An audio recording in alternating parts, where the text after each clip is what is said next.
दारू विक्रीच्या म्हणजे बाबतीत सांगायचं झालं तर आम्ही एक प्रतिष्ठित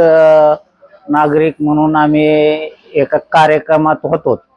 त्या कार्यक्रमात बसल्यानंतर एक स्थानिकच्या गल्लीतलं एक नागरिक आमच्याकडे आला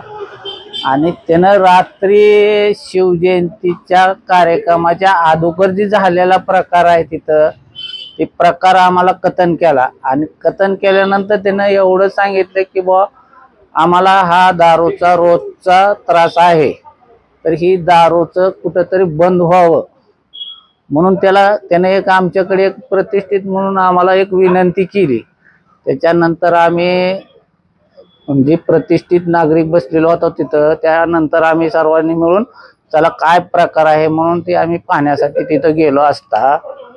तिथं अवैध दारूचा एवढा साठा सापडला की आम्ही सुद्धा तिथं बघून हपक झालो की तिथं एवढा मोठा साठा रात्री विकलेले रिकामे खोके बघून. तर ते आम्ही साठा सगळा बाहेर काढला आणि त्याच्यानंतर पोलीस प्रशासनाला आम्ही फोन करून बोलून घेतलं आणि त्यांच्या स्वाधीन हा दारूचा साठा केला आणि त्यांना सांगितलं की बाबा ही कायदेशीर काय कारवाई करायची ती करा आणि गावात ह्याच्या पुढे असे अवैध धंदे होणार नाही त्याची दक्षता घ्यावी अशी आम्ही पोलीस प्रशासनाला विनंती केली. देशी दारू किंवा कुठली आपली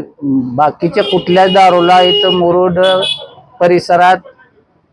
परमिशन नाही,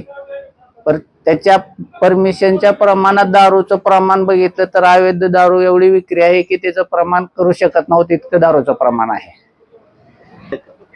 पोलीस प्रशासनाला माहिती आहेत का नाही तर ते त्यांनाच माहिती, पण त्यांचे जी कोण बीट अंमलदार आहे तर त्याने त्यांचे दुर्लक्ष आहे त्या बाबतीत का त्यांचं काय लागे बांधे आहेत ते त्यांनाच माहिती.